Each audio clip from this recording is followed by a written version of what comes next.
Dante Greco. Dante is a really smart guy. Ladies love Dante. He's got one in hair. Look at that face. What's your name? In case you... Dante Greco. Dante was me, yours truly. I'm gonna come.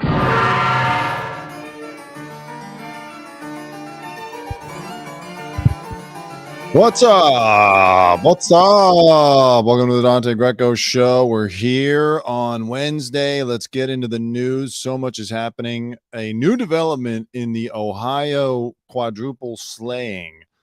An interesting development. Every single time we learn more about this case and what happened that day, it is like more and more disturbing, but also seems to confirm more of what the initial rumors were.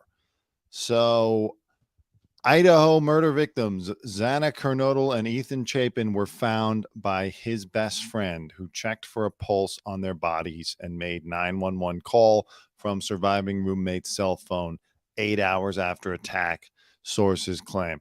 So remember, initially this thing came out like, oh, here's the reason why the 911 call reported an unconscious person, because the friends came over because Dylan Mortensen and Bethany Funk were just freaking out about the situation, and then they were hyperventilating, and one of them passed out, and that's why it came in. Meanwhile, the cops still haven't released the 911 call, so we don't know exactly that that's what happened. But Steve Gonsalves seemed to confirm a version of that in an interview he gave a few weeks back. Xana and Ethan were found by his best friend, who checked their pulse, which is shocking to me, considering what we have heard about specifically Xana, how she had these defensive wounds because she grabbed the knife so frequently that, excuse me for getting graphic, but that they said that her fingers were almost severed. So taking the pulse is a little weird, but let's read on and see if it's explained. The unidentified friend had gone over to the Moscow, Idaho home on the morning of November 13th, hours after Chapin and Kernodle, Maddie Mogan, and Kaylee Gonsalves were slain in their sleep, which, by the way, maybe Kaylee and Maddie, but pretty sure Ethan and Xana were not asleep. I think we can say that now, right? Chapin's best friend, and by the way, this came from News Nation, who continues to be on top of this story like no one else. Chapin's best friend found the two bodies and took their pulse before shouting at roommate Dylan Mortensen, 21, and others to call 911 around 11:58 a.m. I mean, again, he took their pulse maybe because it's like he sees movies and TV shows, he watches Law and Order SVU, and it's like, oh, take their pulse. You got to make sure. Who knows? I'm sure it's a panic to walk in and see anybody in that condition, let alone your best friend and his girlfriend. So similar to how people were giving Dylan Mortensen shit because of the way that she reacted, I'm not going to give this best friend too much shit over the pulse checking because he was probably in shock. The call was made from Mortensen's phone, but new details reveal it was the best friend that talked to police.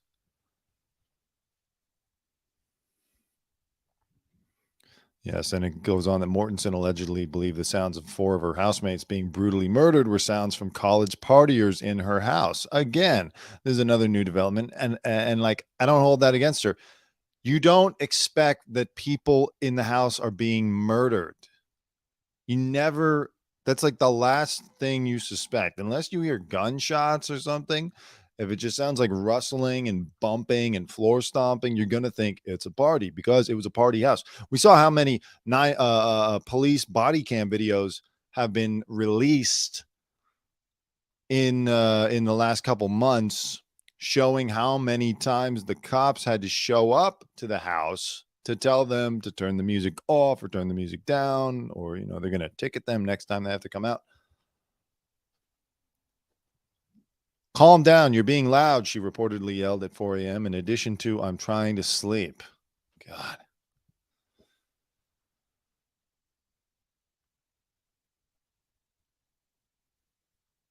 Yeah, so And now here's a post that was made online before the arrest affidavit was unsealed. And this is I'm trying to find out where this is from. But anyway, the poster is Ethan's sister-in-law, and it says verified.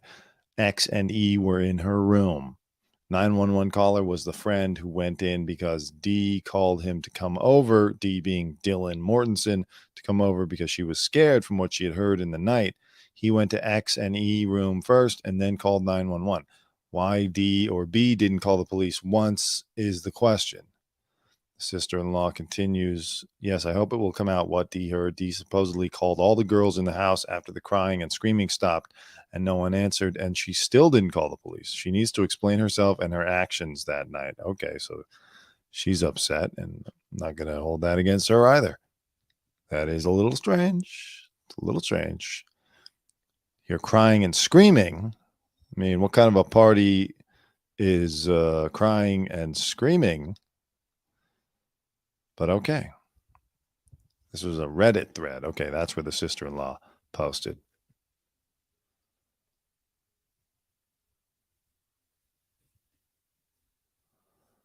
Very strange, but it all continues to trickle out. It all gets weirder, and yet it all seems to line up with the initial reports.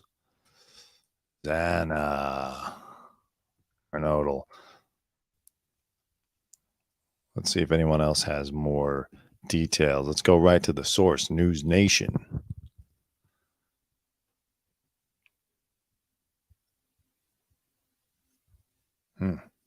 Okay. So they don't really get into it. Again, this is all speculation. Why take the pulse of people who must have been clearly dead based on what we learned? I don't know. Again, shock. Never being in this situation before in your life, never expecting to be in this situation.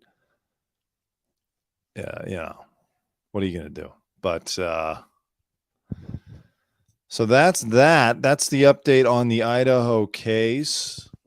Let's turn it over to Raquel Welch. Raquel Welch, legendary Hollywood siren, dead at 82. This was a bit of a surprise because she looks quite youthful. Didn't expect this. I didn't know she was 82. But she died after a brief illness. TMZ broke the story.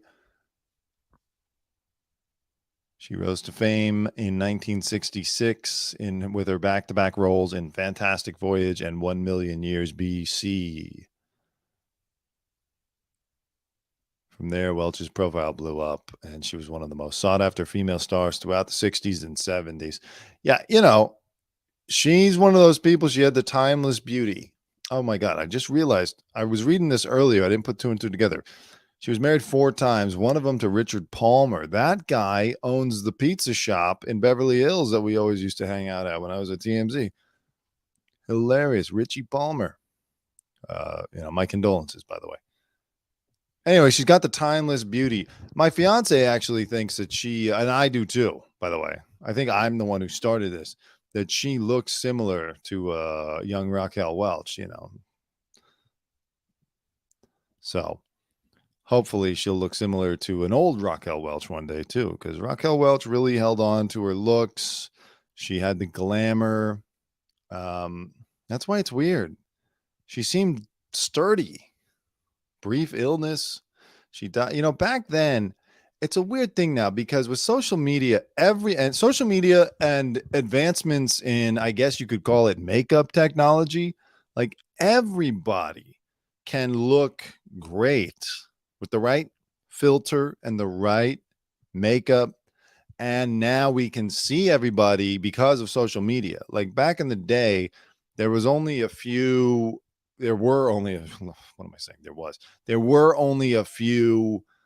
like genuinely attractive people, in my opinion, that we could judge by modern standards. And you lived thinking that that was just it. There were very few attractive people because you only saw that handful on the screen, television, movie, whatever. Nowadays, there's just like a lot of people that you can see on Instagram or on TikTok, or, if you're so inclined, OnlyFans. There's plenty of good looking people out there who have learned. They've copied other people. They've got the right makeup. They got the right hair. They got the right fashion. So really, it's not such a rarity anymore. Not to take anything away from Raquel Welch, because she was obviously a pioneer when it comes to this sort of look. But like, she's got the type of look, her and Marilyn Monroe and maybe a handful of other people who could come out today and be just as big. Yeah, so we don't quite know what happened to her. She died, brief illness, they said. She died of Pfizer. No, Moderna. No, I'm just kidding. People want to blame everything on the vaccine. I don't think it was that. She was 82. How about she was 82 and that's how she died? Rest in peace to Raquel Welch. Did she do Playboy? I don't think she did Playboy. Playboy used to just put people on the cover, like whether or not they actually posed nude in the magazine, they would just throw them on there.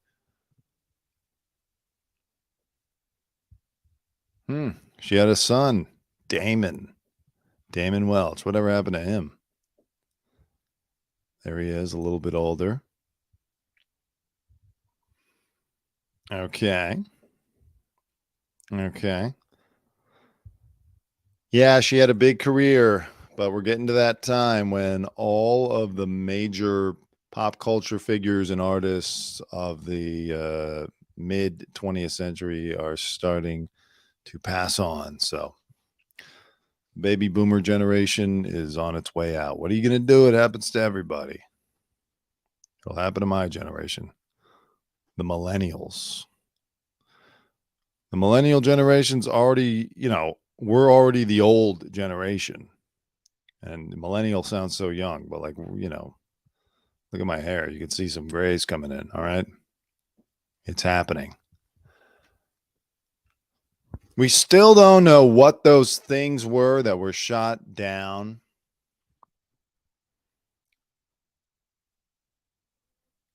Government's trying to claim that they're not UFOs, but they haven't told us what the hell they are, where the hell they came from. Have they recovered any of the debris? This is from The Hill. Government officials are giving conflicting answers. The White House has a new leading theory on the origins of the UFOs. They were tied to some commercial or benign purpose.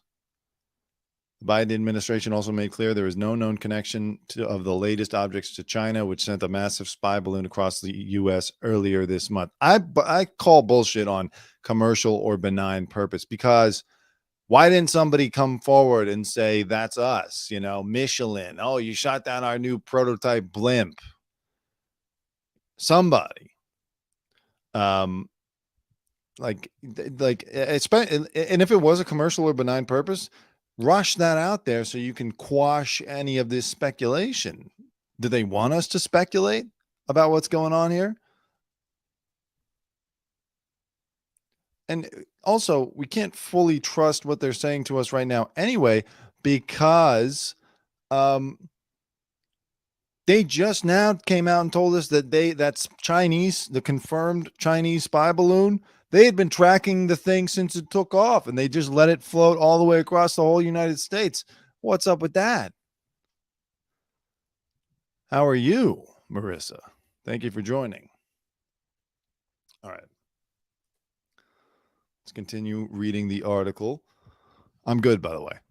The senators left a classified briefing on Thursday with very few answers to their questions. Senator Tom Tillis questioned why a company didn't come forward to claim the objects. Yeah, if they were commercial, and noted the objects are still unidentified. They're not at a stage when they're going to categorically identify them. They're balloons, blimps, a number of other things. Representative Adam Smith, the ranking member of the House Armed Services Committee, also questioned the theory of commercial objects in an interview with The Hill. That sentence was kind of written strangely. I couldn't quite understand what they were saying. Balloons are launched for a whole lot of different reasons, but if you are launching them for a legitimate reason, most of the time somebody knows about it. Yep, Smith said, and nobody has claimed them, so it seems distinctly possible these things were up there for illegitimate reasons. Okay, so like, what are they saying? It's the cartels? Maybe it's the cartels. Are they dropping fentanyl? I mean, listen, by the way, the cartels are getting quite crafty. And if there's one group that does not care about pissing off the government or having the military get involved, it's the cartels. I was just reading about how they found like $300 million worth of cocaine floating in the ocean, I think off of Florida, but don't quote me on that.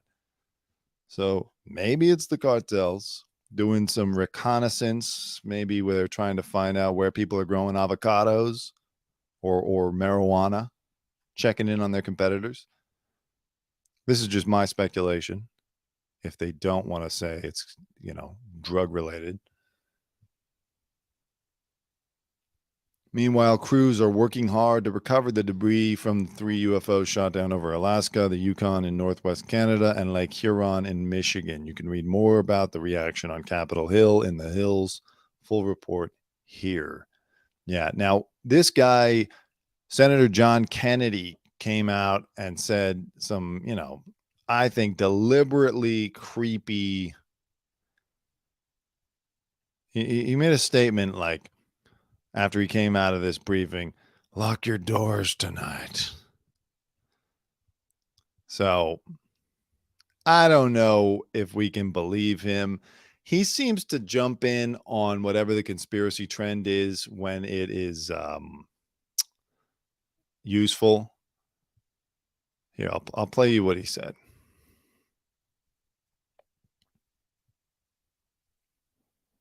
This has been going on for a long, long, long time.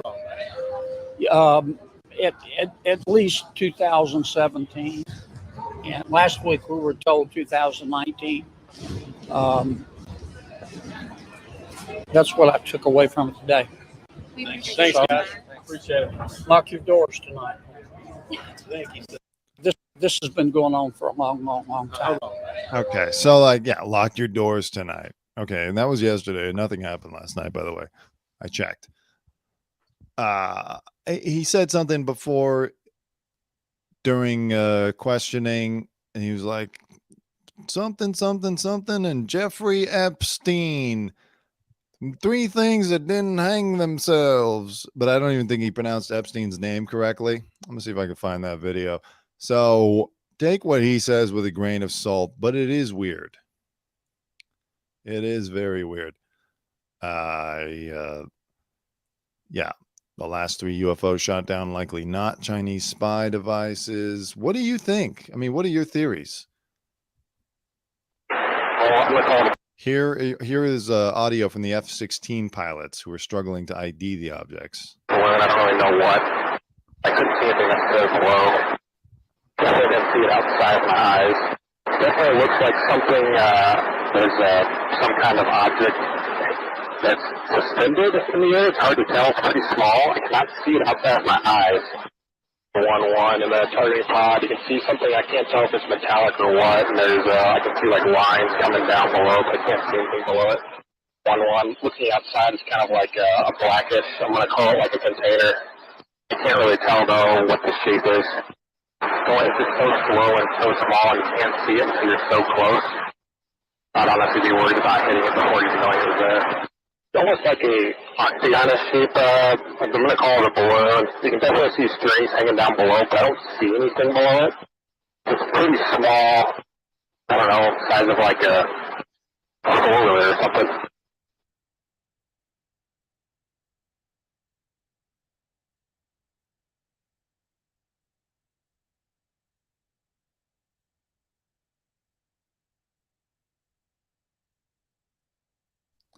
Sorry, Mike was muted. That's weird to hear them that it's small. There's like lines coming down from it, but it's scary that the F-16 pilots can't identify it. They've seen everything up there, and they've, I'm sure, seen some advanced technology of our own government that we're not privy to, and they don't know what to make of this thing. And if it's enemy technology, that's even scarier. Like I said in the last show, it's scarier if it's of Earth, if it's terrestrial. Extraterrestrial is exciting because we've been waiting for this since the dawn of humanity. We've been waiting to make contact. Okay, even if it leads to the end of the human race, at least we went out finding out that there's alien life. If it's just China or Russia, it's like, oh, go fuck yourself. We've been worried about nuclear elimination for 70 years, and that's how it's really going to end up. Not that these are nukes. I'm just speaking out loud. Let me see. Something else I wanted to play for you. Where is it? Who built the pyramids? Well, Reseda Reporter, that's a great question. You know, there are pyramid shapes all over the world, but probably because eventually everyone figures out that that's a great shape to stack things in and that they'll stay for a long time. So I don't know. I'm going to guess the Egyptians. Let's go with that.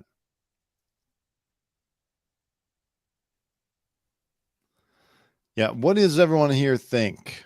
What's your theory on these UFOs? The real theory is, why are they telling us so much about this? Okay. Let's say it is UFOs. Why are they being so open?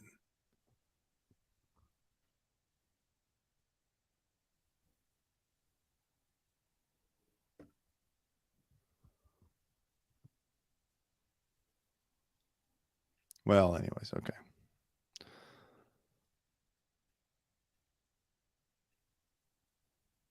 Let's look into this Markle versus Markle thing. So Samantha Markle, half-sister of Meghan Markle. Oh, we got an answer. They're telling us about it to distract us from inflation. You know what? That's honestly one of the best possibilities I've heard yet. It's not about the Ohio train crash. It's not about the Nord Stream pipeline. It's about the inflation in the economy. Not bad. Good theory. Have I been able to see Thomas Markle naked? Not yet. God damn it. I'm waiting for those paparazzi pictures to come out.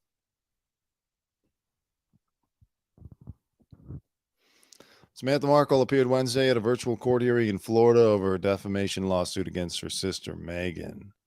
Lawyers for the elder Markle claimed the Duchess of Sussex defamed their client to cover up her allegedly false rags to riches narrative. Meghan had attempted to stop the deposition from happening in September, but was denied by a judge earlier this month. I mean, yeah, listen, Meghan's pissed because she had this whole thing planned out. Hold on, that's my question. They would usually lie about it, but now they're saying they don't know. Right, exactly. That's the weird part. Meghan had this whole thing planned out. She's going to be a rags to riches story. She's going to win the prince. And everyone's going to love her and sympathize with her, except that's not how it ended up playing out. And because she has her family, she should have taken care of her family. See, her consistent mistake, Meghan Markle's consistent mistake, whether it's with her own family or whether it's with the British public, is not greasing the wheels a little bit. You know? Do the thing where you show up on the steps with the baby that everyone else does. Do some of the, take part in some of the traditions. Win the public over. Tell your family, hey, you know what? I'm getting married to the prince. I'm taking you along with me. I'm going to help you out somehow. Even if she doesn't like them, she can secretly still hate these people. She can intensely dislike Samantha and Thomas Markle, but there's consequences. If you try to cut Samantha out of your life completely while coming into this embarrassment of riches called being a princess of the British royal family, the only royal family that anybody even cares about anymore, then you got to make Samantha a little happy. I'm sorry. That's just how it goes. Because the alternative is this. Samantha Markle claimed Meghan was peddling lies about her in both the Oprah interview and a 2020 bio, Finding Freedom. Specifically, Samantha claims her half-sis lied when she allegedly said she was an only child, causing her humiliation and shame. Meghan's lawyers fired back. Their client never said she was an only child. She told Oprah she grew up as an only child. Yeah, I mean, look, she's clearly embarrassed by Samantha Markle and probably by her father, and she would love to cut them out of her life and just have us all pretend that they don't exist. But they do. Can't go around. I mean, is that really defamation, though? To say that I was an only child? I don't know that that defames Samantha Markle. Not that that's necessarily her main claim here, but, you know, maybe she felt like an only child, right?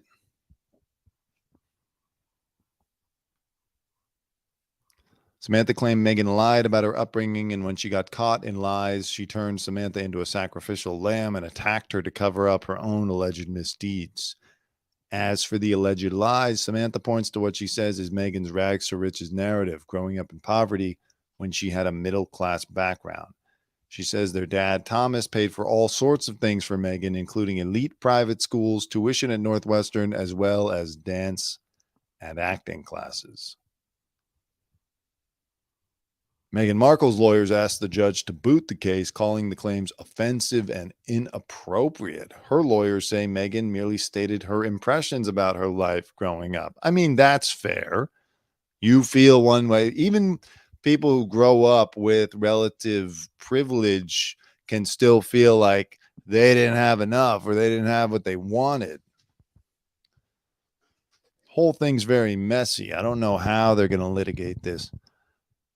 But I will say Meghan clearly had an idea that it was better for her story to be someone who came from nothing and rose all the way up to being a princess. Problem is she's too arrogant about it.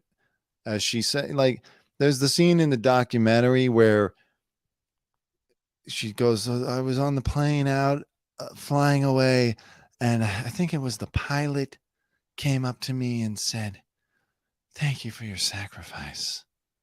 We appreciate your sacrifice. And it's like, you know, and she's like, finally, somebody understood. Like, how can you say that?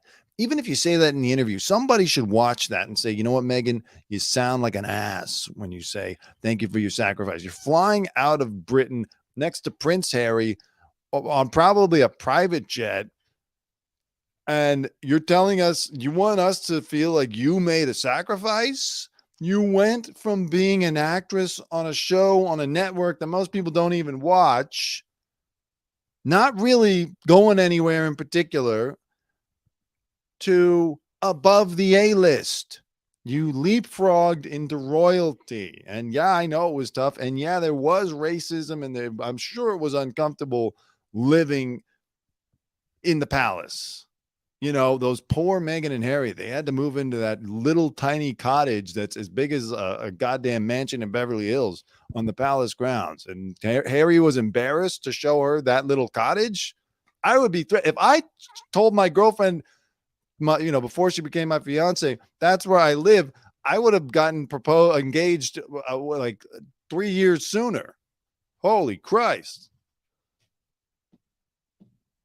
Let me look up some of my notes. I watched that documentary a while ago. I've been meaning to talk about it for the longest time.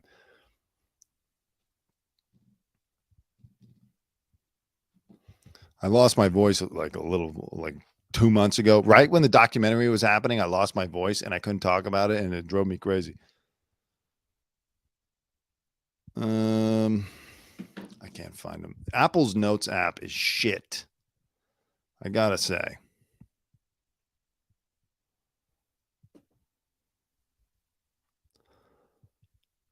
Thomas Markle was a hunky grip on Married with Children. You're damn right he was. Yeah. Yeah, she grew up, around, like, look, that doesn't make her a Nepo baby, I will say, because some people probably would accuse her of that. If you live in Hollywood, chances are you know somebody or you're related to somebody who works in the industry. And a camera guy on the set or a grip is not living in the lap of luxury. Let's just put it that way. Judge Charlene Edwards Honeywell said she was struggling to see how Meghan's statements were defamatory. The judge took the case under advisement. Samantha is seeking at least $75,000 in damages. Yeah, see, I'm with Judge Charlene Edwards Honeywell. I am also struggling to see how these particular claims are defamatory. This sounds a little bit like a family argue. This is like something that should be adjudicated on the People's Court or Judge Joe, what's his name? Meghan's only a duchess, not a princess. You're right. Sorry. The Duchess of Sussex. And now she gets a whole brand and she gets $100 million Netflix deals and all this stuff. It's like, what sacrifice are you talking about? The weird thing about that documentary was like I liked them a lot more than I did before the documentary, but they would just always, I don't want to say shoot themselves in the foot. Is it illegal to say? I mean, they're not public figures, right? They would shoot themselves in the foot too often with their obtuse. I feel Harry is authentic and genuine, but she is sus to me, in my opinion. Yeah, I mean, that's kind of the feeling I got, you know. Harry's on a learning journey. I thought it was interesting. He admitted to Anderson Cooper that he experimented with hallucinogenics. You know, because think about it. When you're on mushrooms or something, you're pondering existence and the universe and your place in it and what are we, and you're getting all these feelings. Just imagine taking that trip as a prince, the Prince of Wales. I'm American. I don't know. Is he the Prince of Wales, the Prince of England? Anyways, as a prince in the British royal family, and you're contemplating the very fabric of existence, that had to have been an interesting trip. And I like that he shares that type of information. I like that he tells us about the problems, because you didn't hear about this ever. You know, they keep a tight lid on that type of shit in the royal family. I like when Harry tells us that he's using drugs and that he fights his brother. It's great. But that's always followed up with some statement about like the biggest problem with Harry and Meghan is that they show up and expect all of us to think that they're important or that it's important for them to be at something. Like, it's really not. You know, they're doing charity work, I guess, and some of it I'm sure is impactful, but for the most part, they think they've built up these reputations as these great humanitarians, and it's like, you haven't put the work in yet. It's like when Obama won the Nobel Peace Prize in the first year of his president. I don't even think he was president for 6 months, and all of a sudden they're giving him the Nobel Peace Prize. Like, well, slow down just a little bit. I'm not saying he can't be worthy of winning it, but it was too soon. Except, to my knowledge, Obama didn't campaign for that Nobel Peace Prize. They're running around everywhere, going to galas, going to $1,000 a plate galas, and like they're courting this image too overtly. You got to do it behind the scenes. You got to have people behind the scenes. They don't have enough people behind the scenes trying to craft this story for them. You know, they got Tyler Perry, and that's about it. Even Oprah is like, I'll give you an interview and then get the hell out of my life.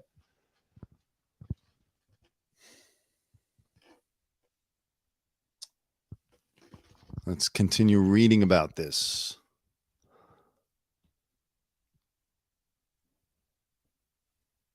Yeah, that was from when they were, she did that whole exaggerated curtsy thing that pissed off many Britons.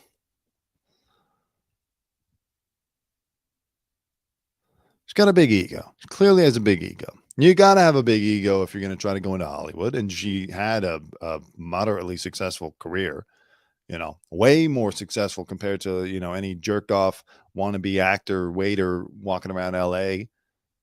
You know, she was doing it. She was getting cast in things. She was earning a pretty good living.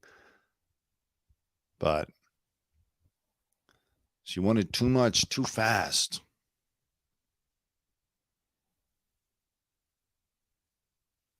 Like joining the royal family is for life. It's like joining the mob.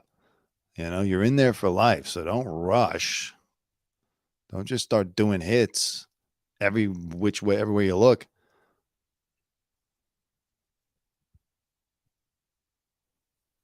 Okay. Take it slowly. Ease into it. Win people over. Put some work in. Go shake some hands. You got to be like a politician, truly.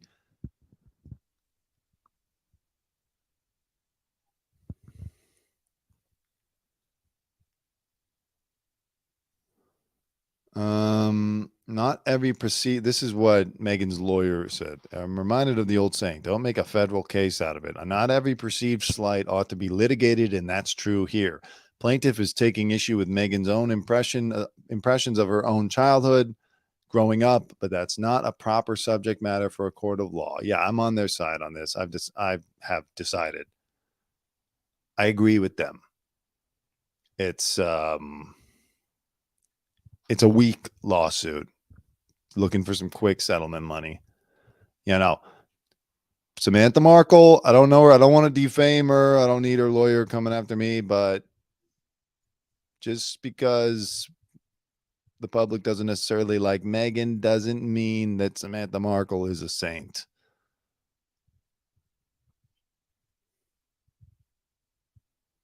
Okay.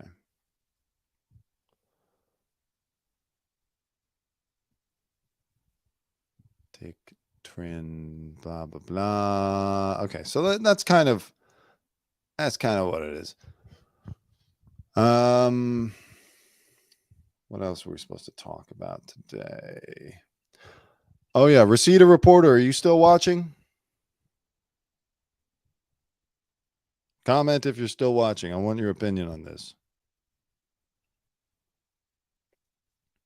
So this guy, Nicki, okay, I don't know if you guys watched the Super Bowl halftime show with Rihanna. It was not, in my opinion, the best ever. It was just fine. And that's okay with me. Doesn't have to be the best ever. But she was pregnant, okay? So she wasn't going to be able to move around a lot. And apparently she was lip syncing. Now, Howard Stern said that she was lip synced about 85% of the performance, you know, in his typical hyperbolic and witty way.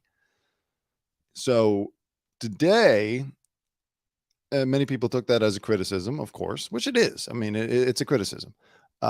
Today, SAFAREE Samuels, the ex of Nicki Minaj, tweeted out this whopper.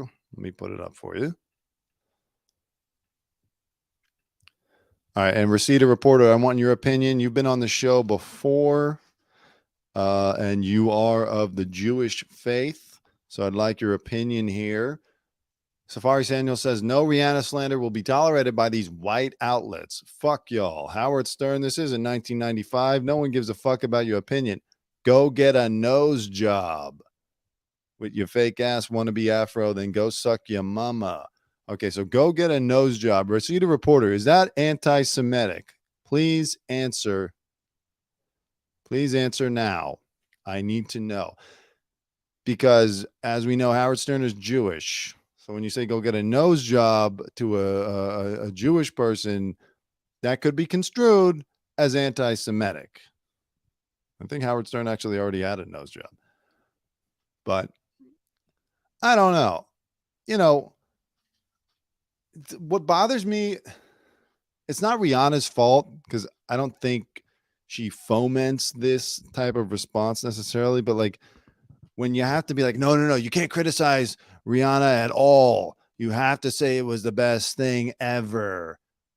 Then I have a problem because it robs people of their ability to just be honest about what they saw. It wasn't the best thing ever. It was good, especially for a pregnant woman. It was fine. She did a great job, you know, played all her hits. Can't complain about it. It's just not like the top thing ever. But and she did lip sync. And if Howard had a problem with that, that's fine. But like, you know, I know. Okay, receipt of reporter. It is, but I don't care about SAFAREE Samuels. Wow. Well, so that okay, we have our verdict. That was anti-Semitic.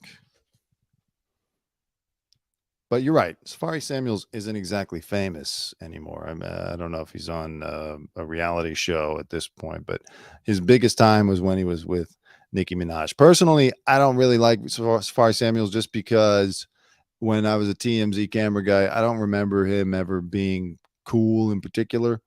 So sometimes I judge people based on my personal interactions. Speaking of that, I don't know if I've ever seen Raquel Welch. I think I saw her one time. I never talked to her, but I'm pretty sure I saw her at a party a year or two ago, which, again, I really thought she was like 69 years old.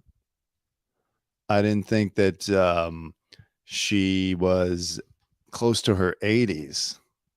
Pregnant person. Oh, okay. I'm sorry. I'll call it a pregnant person. It feels a little Kanye to Marissa. It does feel a little Kanye, right? It does feel a little Kanye. So I was just curious what you guys all thought. All right, what else we got here? Oh, Sam Smith. Sam Smith made a revelation about his future. Listen here. No. Yes, I do. What? Yeah, I'd love to be a fisherman. What, like a fly fisherman? I'd be any type of fisherman. I think I would like to one day. I'd just like to end my days fishing. Like We sitting can on sort a that boat. out. Do you Yeah. do fly fishing? Or like... I do it on the sea and I do it in lakes. I've never done it alone. So cool. Someone's always taught me. Fantastic. Yeah. No. Yes, I do. What? Yeah, I'd love to be a fisherman. So you hear that? Sam Smith wants to be a fisher them, not a fisherman, fisher them. Now, look, honestly, this doesn't bother me. I mean, who cares? I am a bit cynical when I see major artists sticking to the script like that. You know, he has to correct it to say a fisher them. It's touchy subject, obviously. We're getting into cancel territory here. But like he makes sure to correct who fisher them. And he could be authentically saying, no, this is how I feel. I mean, they could be, sorry, here I go fucking up. Can't even talk about Sam Smith without walking over landmines. They could be authentic when they say, I want to be a fisher them. But the cynic in me says, this is Sam's team. This is the record label. This is, pandering and playing on what's kind of in the news now, what's trendy now. And so all of a sudden you're saying, I want to be a fisher them. Again, really doesn't bother me. Who cares? Let Sam Smith fish them whatever he wants to do. And honestly, it sounds quite pleasant to just be fishing when he's older, or when he's older. When they are done with all of this fake devil bullshit. So I don't know. That was just my thought. What do you think? Receipt a reporter. What do you think?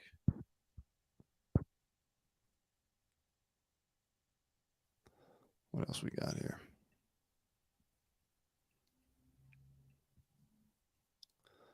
Before we wrap it all up. Oh, Chris Cuomo.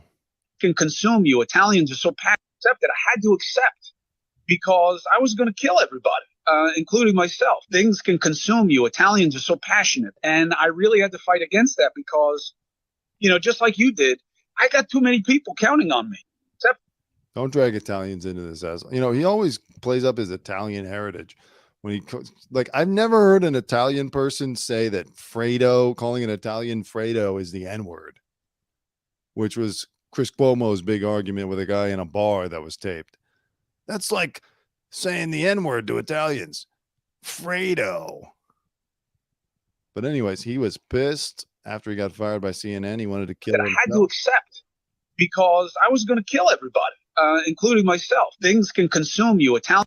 He's going to kill everybody. He was going to kill you. He was going to kill people that called him Fredo. He was going to kill himself. Whatever. Listen, you fucked up. You were working with your brother who was the governor of New York and doing stuff that was improper. I mean, you know, and of course CNN is going to fire you. You're not working for the Dante Greco show where I'd say, go ahead. Who cares what you do? You dislike Sam Smith. You hate America. That's true. Clown. Exactly. All Italians.